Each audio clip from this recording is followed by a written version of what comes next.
Nagtapos ang ating kwento kahapon na nagmakarating sila sa Sunshore City matapos ang 3 araw na paglalakbay. Habang ang mga mag-aaral ay pagod na pagod sa paglalakbay, ang grupo ng kaibigan naman nila Leon Xiao ay komportable lamang na nakasakay sa kargo na hila-hila ng mga kabayo. Galit na galit ang mga mag-aaral na nakakita. Subalit lingid sa kanilang kaalaman na isa ito sa plano ni Leon Xiao para pataasin ang kanilang killing intent. Inutusan ni Leon Xiao ang dalawa niyang kaibigan na gumuhit sa formation sa lupa gamit ang sandata.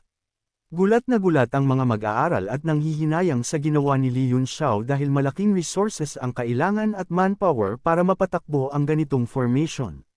Sa kanilang palagay ang formation na ito ay makakatulong lamang para ma-recover ang kanilang lakas na naubos sa paglalakbay. Binato ni Leon Xiao ang dalawang third-tier Zuan weapon sa sentro ng formation. Naglabas ito ng malaking liwanag na nagpapahiwatig na ang formation ay aktibo ng gumagana. Nais ni Leon Xiao na tulungan ng mga mag-aaral na maging isang totoong warrior sa pamamagitan ng formation sa lalong madaling panahon kaya kinailangan niyang gumamit ng malaking resources para dito. Umakyat na si Leon Xiao sa cargo at naiwan ang mga mag-aaral sa formation. Dumilim ang kalangitan at lumabas ang napakalaking mata sa gitna nito na siyang dahilan para ma-hypnotize ang mga mag-aaral. Ilang sandali pa ay sabay-sabay na nagsigawan ang mga mag-aaral at nawala sa kanilang mga sarili. Sinipa ni Leon Xiao ang kanyang mga kaibigan para makasama rin at maranasan ang formation. Nais sanang sumunod din Jimeng subalit binawalan siya ni Leon Xiao dahil ang kanyang lakas ay kasalukuyang hindi kayang kontrolin ni Leon Xiao. Tinanong siya ni Jerong kung ano ang formation na ginawa ni Leon Xiao. Sinagot siya ni Leon Xiao na ito ay ang Thousand Hallucination Formation kung saan susubukan ang tatag ng loob ng mga mag-aaral sa pamamagitan ng mga malaimpyernong pagsubok na kanilang mararanasan sa kanilang mga isip. Inutusan ni Leon Xiao si Jimeng na sila'y protektahan habang pinapanatili niya ang formation. Sa kabilang banda ang mga mag-aaral ay nagsimula na sa kani-kanilang mga pagsubok. Ang isa sa kanila ay nag-hallucinate ng labanan sa pagitan ng halimaw hanggang sa maputulan siya ng kamay. Gulong-gulo ang isip ng mag-aaral dahil ang halimaw ay tinanggalan lamang siya ng kamay subalit hindi siya tuluyang pinatay. Sa kanyang pag-uwi ay nadatnan niya ang kanyang pamilya na pinaslang ng mga alagad ni Mayor. Bagamat baldado na ang dalawa niyang kamay ay inipon niya ang natitira niyang lakas para sumugod subalit hindi ito sapat para labanan ang mga kalaban at sa huli siya ay humandusay sa lapag habang tinatapak-tapakan ng mga kalaban. Sa gitna ng pang-aabuso ay may namuo sa kanyang puso na galit, na siyang naging daan para magkaroon siya ng lakas na ngayon niya lamang naramdaman. Sa pamamagitan nito ay pinaslang niya ang mga alagad ni Mayor at nagawang ipaghiganti ang kanyang pamilya. Matapos ang labanan ay bumalik na sa katinuan ang mag-aaral. Kagaya niya, ang lahat ng mag-aaral ay nakaranas rin ng mga ganitong pangyayari. Matapos ang hallucination ay hindi nila kinaya ang kanilang emosyon kaya tuluyan na silang umiyak. Si Leon Xiao ay kinakailangan ng magpahinga dahil naubos ang kanyang lakas sa pagmanipula ng formation. Si Jie Renye ay abala sa pagsisindi ng Dragon Incest para mahimbing na makatulog ang mga mag-aaral sa mag-anatitirang gabi. Kinabukasan ng mahimasmasan ng mga mag-aaral ay galit itong tumitig kay Leon Xiao. Bumilib naman si Jerong sa kanya dahil kagabi lamang ay ubus na ubus ang soul power ni Leon Xiao, subalit nagawa niya itong ma-recover sa loob lamang ng isang gabi. Nagsalita si Leon Xiao sa harap ng mga mag-aaral at sinabing hindi niya alam ang mga nangyari sa kung ano ang naranasan nila sa loob ng formation, subalit kung mananatili silang mahina ay hindi malabong mangyari sa kanila iyon. Napagtanto ng mga mag-aaral na kailangan nilang lumakas para protektahan ang kanilang mga mahal sa buhay. Dagdag pa ni Leon Xiao na ang mga nangyari sa hallucination bagamat hindi totoo, ang ipinakita naman nilang determinasyon ay totoo at kung nais nilang mamuhay ng mapayapa kasama ang mga mahal nila sa buhay ay kailangan nilang maging malakas sa pamamagitan ng tuloy-tuloy na pagtahak sa martial arts. Sa susunod na 5 araw ay tuturuan ni Leon Xiao ang mga mag-aaral ng killing intent technique para mapabilis ang kanilang paglakas. Ipinaliwanag ni Leon Xiao kung ano ba ang killing intent at base sa kanyang mga sinabi ang killing intent ay siyang naglalabas ng potential sa katawan ng isang tao, at una itong lumabas sa isang digmaan na kinalaunan ay nadiskubre at ginaya ng mga martial artist. Dagdag pa ni Leon Xiao na ang teknik na kanyang ituturo ay may 2 parte. Unang-una ay kailangan nila mailabas at mabuo ang killing intent at ang pangalawa ay mailabas ng kanilang potential sa pamamagitan nito. Pinakabisado na ni Leon Xiao ang killing intent technique sa kanila. Dagdag pa niya na ang 30 na mag-aaral na magpapakita ng pinakamahusay na improvement ay makakatanggap ng second-tier pill sa kanya. Matapos magsalita ni Leon Xiao ay hinatak niya sa loob si Meng Bai para ay absorb ang poison nito at tangkain na paangatin ang kanyang level sa 9 na Star Martial Warrior. Makalipas ang 3 araw ay unti-unti nang nagpapakita ng resulta ang mga mag-aaral at nakabuo na sila ng sarili nilang killing intent. Namangha si Jimeng at Leon Xiao sa kanilang nakita dahil ang mga mag-aaral ay nakabuo ng killing intent na tinatawag na God-Slaying Finger.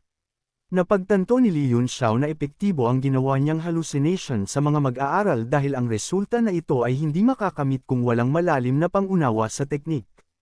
Bagamat hindi pa ito stable ay magandang resulta na ito para sa maikling panahon ng pag-eensayo. Tinanong ni Jimeng kung agaano kalakas ang killing intent na ito kung magawang mas solidify. Sumagot si Leon Xiao na sa kasaysayan ay wala pang nakakagawang mas solidify ito, at kung magkato na may makagawa ay ang lakas nito ay may kakayahang paslangin ang isang martial artist na nasa tugatog ng 9 Heaven Martial Sovereign's Realm. Umalis si Leon Xiao at nagtungo sa loob ng Sunshore City para tignan ang kalagayan nito. Naiwan si Jimeng para protektahan ang mga mag-aaral na nag-eensayo. Bago pa man makapasok sila Leon Xiao ay hinarang sila ng mga gwardiya para singilin ng entrance fee sa lugar. Kinalaunan ay pinayagan na silang pumasok. Nagtungo sila Leon Xiao sa pharmacy para bumili ng mga materyales na gagamitin sa pag-refine. Nang kukunin na nila ang napamili ay may sumulpot na lalaki para agawin ang kanilang materyales. Nakita niya si Meng Wu at nahumaling sa ganda nito kaya tinanong niya si Leon Xiao kung magkano ang presyo ni Meng Wu.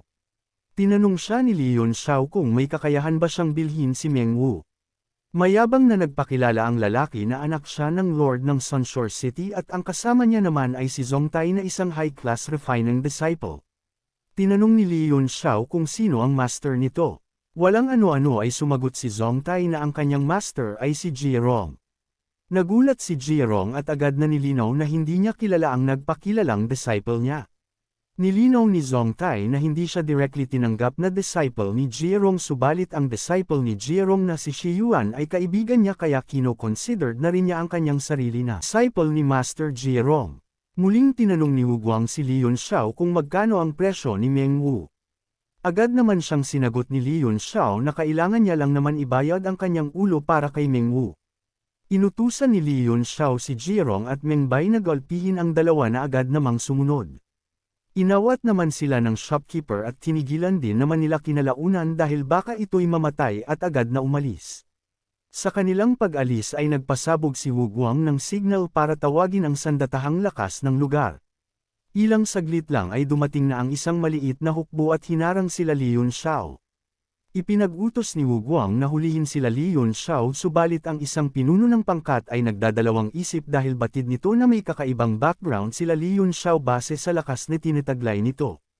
Nakiusap si Commander Ban na tawagin ang superior nila Leon Xiao dahil kung hindi sila ay huhulihin subalit binyantaan sila ni Jierong na mali at hindi nila kilala ang binabangga nila. Hindi nakinig si Commander Ban at ipinag-utos na hulihin sila. Naglabas si Leon Xiao ng cloud-piercing arrows na agad namang nakilala ni Commander Ban dahil ang cloud-piercing arrows ay ang pinakamataas na military signal. Ilang sandali lang ay nayanig ang kalupaan, hudyat na dumating na ang hukbo sa pamumuno ni Leon Xiao. Nagsigawan ang mga nakabantay sa gate ng lugar at sinabing inaatake sila ng military at kailangan tawagin si Commander Ban at ang City Lord. Sa mga oras na ito ay napagtanto na ni Commander Ban na malaki ang gulong pinasok niya at sa ilang taong paghahari-harian ni Wu Guang ay nakahanap na ito ng kanyang katapat. Napalibutan ng hukbo ni Leon Xiao ang lugar at tinanong niya si Commander Ban na simulan na nila ang labanan subalit biglang dumating ang Lord ng Sunshore City na si Wu Liantian. Nagsumbong dito si Wu Guang at nais niyang ipadampot sila Leon Xiao subalit imbis na kampihan siya ng kanyang ama ay sinaktan siya nito. Nagpakumbaba ang Lord ng lugar at inalok si Leon Xiao na mag-usap sa bahay ng City Lord. Nang makarating sila sa bahay ng City Lord, tinanong ni Li Yunxiao kung maaari bang bigyan ni Lord Wu ang kanyang hukbo ng supply para sa gaganapin nitong paglalakbay patungo sa digmaan. Hindi pumayag si City Lord at nag-alok na lamang ng pera, subalit ang inalok nitong pera ay masyadong maliit. Inaakala ng City Lord na dahil bata si Li Yunxiao ay maakit niya ito sa maliit na halaga. Kinausap ni Li Yunxiao si Jirong at inutusang ipatawag ang hukbo sa labas. Ilang sandali pa ay maririnig na ang komosyon sa labas na tila ba pinagnanakawan ang lugar ng City Lord. Batid ni Commander Ban na si Li Yunxiao ay may kasamang Martial Lord na agad naman niyang pinagbigay alam kay Lord Wu. Natakot si Lord Wu at pinakausapan si Li Yunxiao, subalit buo ang loob ni Li Yunxiao na ubusin ang kayamanan nito dahil batid niyang kurakot si Lord Wu. Pinagapos niya ito sa dalawa niyang kaibigan at unti-unting hinakot ang kayaman ng City Lord. Sa dami ng kanilang nakuha ay nabigla sila Li Yunxiao dahil higit na mas marami ito sa kayamanan na mayroon ng pamilya Li, at kung susumahin ay aabot ito sa 1 bilyon gintong piso. Hindi makapaniwala sila sa kanilang nakuha at iniisip kung gaano katagal na nilang kinokorakot ang pera ng bayan. Hindi na nakaapang pigil si Lord Wu at sinabing hindi nila pwedeng kunin ang kayamanan dahil ang mga yan ay para sa unang prinsipe. Nang malaman ni Li Yunxiao na ito ay para sa unang prinsipe ay mas lalo siyang ginanahang kunin ito. Nang makuhanan ay lalahat ng ari-arian ay umalis na rin sila at pinakawalan sila Lord Wu. Sa kasamaang palad ay dumating si Commander Kang na isa sa mga lagad ng unang prinsipe. Nagsumbong dito si Lord Wu at agad namang pinamartya hukbo ni Commander Kang at napalibutan sila Li Yunxiao. Nagulat ang hukbo nila Li Yunxiao sa kadahilanang ang Golden Lion Army ay ang hukbo na nagbabantay sa Whitehead City kung saan nasakop ng kalaban kamakailan, subalit sa itsura at lakas na pinapakita ng army ay parang hindi ito galing sa digmaan. Napagtanto nila na ang Golden Lion Army ay hindi talaga natalo kundi tumakbo bago pa magsimula ang labanan sa Whitehead City. Nagpakilala ang pinuno ng hukbong Golden Lion Army na si Kang Likan. Tinanong nito sila Li Yunxiao kung ano ang pakay at bakit ninakawan nila ang Sunshore City. Sarkastikong sagot ni Li Yunxiao na sila'y hukbo na natalo sa digmaan at nagtungo sa Sunshore City para doon bumawi ng lakas. Naunawaan ni Commander Kang na pinatatamaan siya ni Li Yunxiao kaya nagalit ito at nagpalabas ng killing intent na hugis layon. Sa oras na pananghihinaan ng hukbo nila Li Yunxiao ay nagpalabas ng aura si Jimeng para palakasin ang kanilang moral. Nakilala ni Commander Kang si Jimeng at tinanong kung bakit nito inaatake sila Lord Wu na parehas nilang kapanalig sa unang prinsipe. Sumagot si Jimeng na si Li Yunxiao na ang kanyang sinusunod at wala na siya sa tagasunod ng unang prinsipe. Nagpakilala si Li Yunxiao na isang opisyal, at ipinakita ang kanyang tanda. Maniniwala na sana si Commander Kang, subalit lumabas si Li Yi para demonyohin ito at bigyan ng maling impormasyon. Dahil sa pangdedemonyo ni Li Yi ay ipinag-utos ni Commander Kang na arestuhin ang hukbo nila Li Yunxiao. Sumugod ang hukbo ni Commander Kang at inatake sila Li Yunxiao, subalit ang hukbo nila Li Yunxiao ay hindi nagpatinag at pinaslang nila ang lahat ng lumapit para sila'y arestuhin. Nagulat si Commander Kang sa kanyang nakita dahil lahat ng kabilang sa hukbo ni Li Yunxiao ay martial warrior. Inutos ni Li Yunxiao na gamitin nila ang killing intent at magsipuntahan sa kanilang pwesto sa formation. Ilang sandali lamang ay lumabas ang God-slaying finger killing intent at naramdaman ni Commander Kang na ito'y lubhang mapanganib kaya pinag-utos niya na kahit anong mangyari ay kailangan nila itong salagin. Nilabas nila ang Golden Lion killing intent at sinubukang labanan ang God-slaying finger, subalit bigo itong mangyari. Sa paningin ni Li Yi, si Li Yunxiao ay lubhang mapanganib at maaring maging hadlang sa kanilang plano sa hinaharap, kaya ipinag-utos niya sa kanyang dalawang kapatid, na pagtulungang patayin ito habang si Commander Kang ay nilalabanan si Jimeng. Tumakbo si Li Yunxiao dahil batid niyang mahihirapan siyang labanan ng dalawang martial lord. Sinubukan siyang atakihin ng dalawa kaya nagpagdesisyonan niyang dalhin ang atake sa Golden Lion Army. Dahil malabo nilang mahabol si Li Yunxiao ay ipinag-utos ni Li Yi na atakihin ang hukbo ni Li Yunxiao. Sa kanilang plano, sila ay nagtagumpay at nasagutan nila ng lubha si Cheng Feng kaya napilitan si Li Yunxiao na makipaglaban ng harapan. Ganun pa man, ang tanging magagawa lamang ni Li Yunxiao ay iwasan ang mga atake dahil wala pa siyang sapat na kakayahan para labanan ang isang martial lord. Nang makita ng mga mag-aaral na si Liu Xiao ay nahihirapan, napagdesisyonan nilang ito'y tulungan dahil naalala nila na si Liu Xiao ang nagturo at sumuporta para sila'y mabilis na lumakas. Muli nilang nilabas ang God-slaying finger-killing intent at diretsyong lumusab patungo sa kinaroroonan ni Liu Xiao. Sa kabilang banda naman ay lamang si Jim Eng sa labanan nila ni Commander Kang. Mula sa malayo ay mararamdaman na ang reinforcement nila Li Yunxiao kaya mas lalo silang nabuhayan ng loob. Kinakabahan na sila Li Yi kaya pinag-utos niya na bilisan ng paslangin si Li Yunxiao.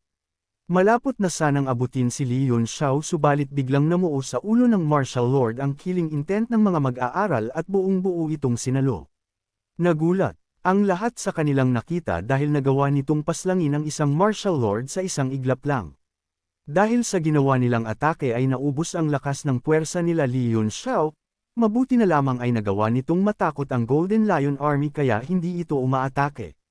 Sa pagkamatay ng tinuturing na kapatid ni Li Yi ay napuno ito ng galit at diretsyong sumugod kay Li Yunxiao. Sumigaw si Commander Xiao mula sa malayo at nang marinig ito ni Li Yi ay nagmadali silang pinagtulungan si Li Yunxiao. Naiipit na si Li Yunxiao sa giyangawang pag-atake nila Li Yi at nang malapit na siyang matalo ay napilitan siyang ilabas ang tinatago niyang alas. Binalot niya ang buong katawan ng tubig para salagin ang atake nila Li Yi at ilang saglit lang ay unti-unting tumataas ang lakas ni Li Yunxiao sa di malamang dahilan. Nang makita ito ni Li Yi ay napilitan siyang gumamit ng demonification pill at naging isang unggoy na may lakas na katumbas ng Martial King. Umatake ito ng buong lakas at desididong mapatay si Li Yunxiao. Habang nasa ere ay naglabas si Li Yunxiao ng 4 na elemento na ikinagulat ng mga nakakita dahil magagawa mo lamang ito kung ikaw ay isang martial lord. Lumakas ang ihip ng hangin at nagbago ang kaulapan. Namuo ang mga ulap sa taas ni Li Yunxiao. Nakita ito ni Yunxiang at napaluha ito nang maalala si Emperor Gu Feiyang sa kanya. Ang teknik na ginamit ni Li Yunxiao ay ang Great Wind and Clouds Rise teknik na kilalang teknik ni Emperor Gu Feiyang. Isang malaking kamay na gawa sa ulap ang bumagsak sa kalangitan ng unti-unting papalapit kay Li hanggang sa bumagsak sa kanya ito ng buong buo. Dumating na sila Commander Xiao at kumalma na ang labanan. Bumagsak si Li Yunxiao na agad naman sinalo ni Jim Eng. Sa lagay ni Li Yunxiao ay nagawa pa niyang magbiro kaya kampante ang lahat na ayos lang siya. Nagtungo si Commander Daisheng sa pinagbagsakan ni Li Yi subalit laking gulat nila nang makita nilang iba ang tinamaan ng atake ni Li Yunxiao. Dahil hindi nila alam kung saan napunta si Li Yi ay nabaling ang atensyon kay Commander Kang. Dahil nakita nito si Commander Xiao ay naghahanap ito ng palusot para iligtas ang kanyang buhay. Tinanong nila si Li Yunxiao kung anong nais gawin kay Commander Kang. Dahil sa dinanas ni Li Yunxiao sa kamay ng Golden Lion Army ay ipinag-utos niya kay Jim Eng na atakihin ito. Nagmakaawa si Commander Kang na tigilan na ang pangbubugbog at tatanggapin niya si Li Yunxiao bilang master nito.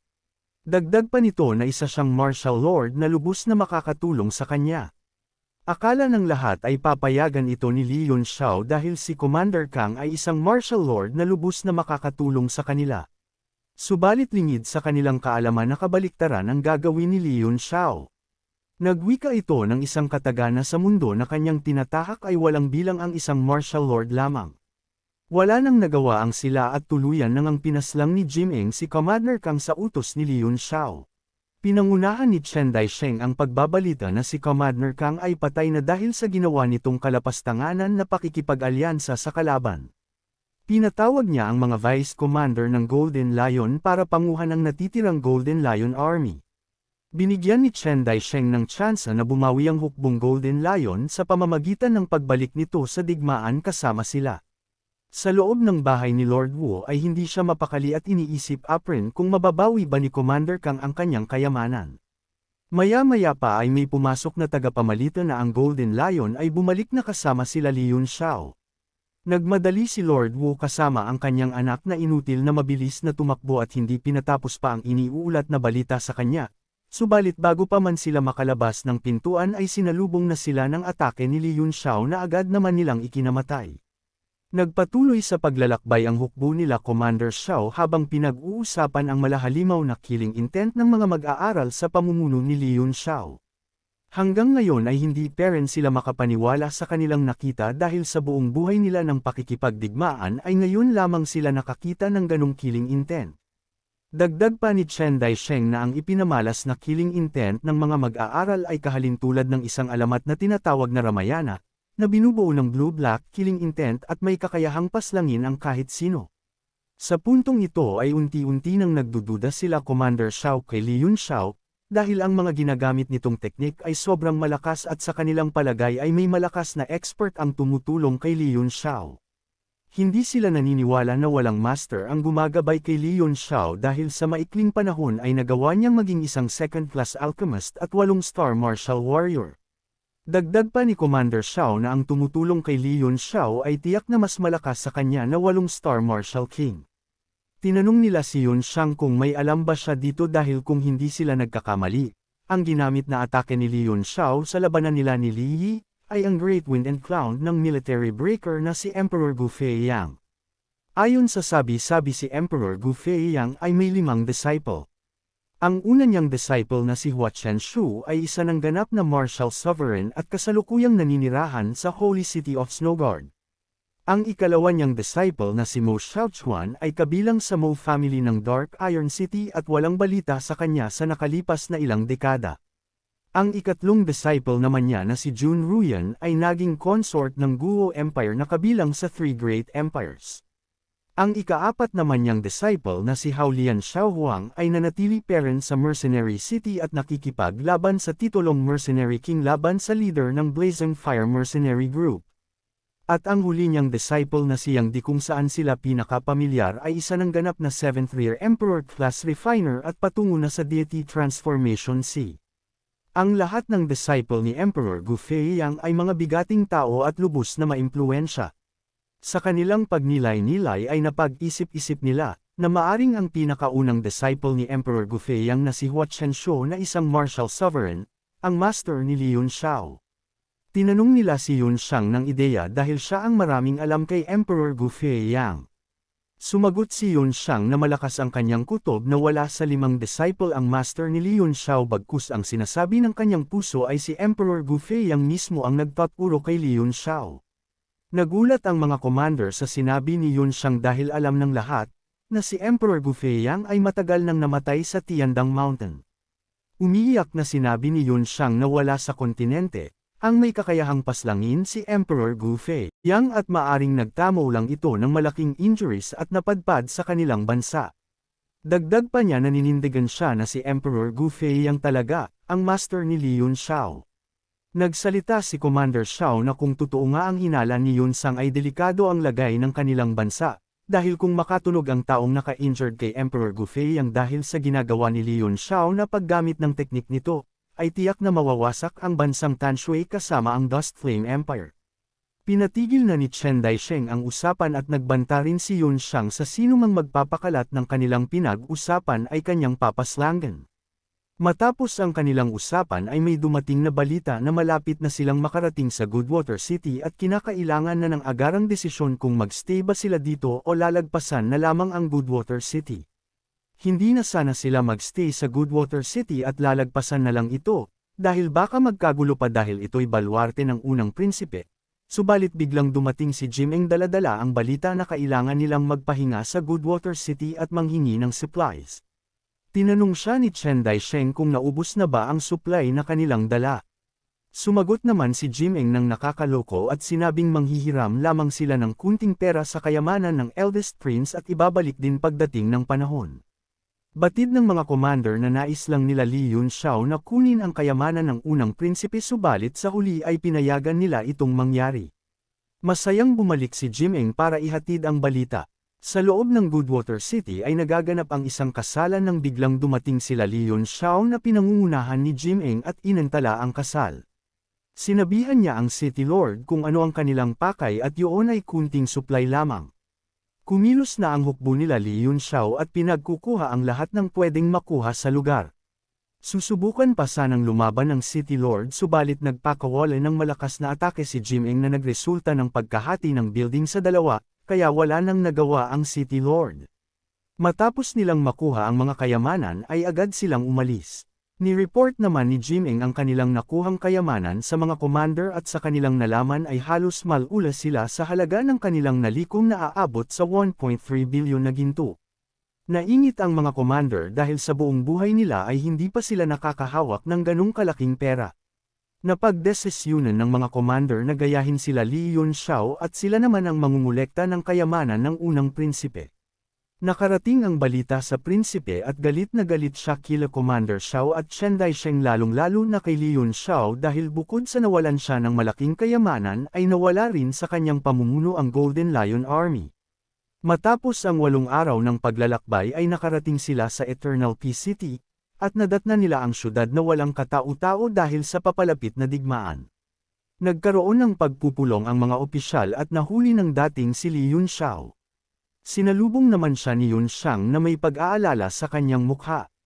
Sa isip-isip ni Yunxiang ay kailangan niyang protektahan si Li Yunxiao dahil siya ang magiging daan para magkita sila ni Emperor Gu Feiyang. Lingid sa kanyang kaalaman na si Emperor Gu Feiyang ay nasa harap na niya at nasa katauhan lamang ni Li Yunxiao. Nagsimula na ang pagpupulong at pinag-usapan nila ang pakay ng 100 Battles Country na sa kanilang palagay ay may iba itong motibo. Ipinaliwanag ni Li Yunxiao ang mga bagay-bagay at umabot sa konklusyon na maaring ang pakay ng 100 Battles Country ay hindi manakop ng lugar o ng bansa. Nagpatawag ng elite warrior si Chen Daisheng para imbestigahan ang 100 Battles Country. Natapos ang pagpupulong at inabot na sila ng gabi. Si Yunxiang ay hinatid si Li Yunxiao sa kanyang silid-pahingahan at nang makarating na sila dito ay pinapabalik na siya ni Li Yunxiao.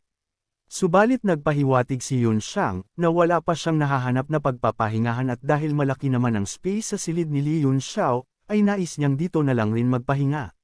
Sa umpisa ay hindi pumayag si Li Yunxiao subalit lumabas si Meng Wu at inalok si Teacher Yunxiang na sa kanya na lamang tumabi. Pumasok na sila sa loob at dinala ni Li Yunxiao si Yunxiang sa silid na kanyang pagpapahingahan. Nang makapasok na sila dito ay biglang isinara ni Yunxiang ang pinto. Abangan sa susunod na kwento kung ano ang pakay ni Yunxiang sa silid-pahingahan ni Li Yunxiao. Kung hilig mong makinig sa mga ganitong kwento ay maaari mong bisitahin ang aking channel o di kaya mag-subscribe na para araw-araw mong masubaybayan ang ating kwento. Nag-a-upload ako tuwing 1:00 ng hapon at 6:00 ng gabi araw-araw.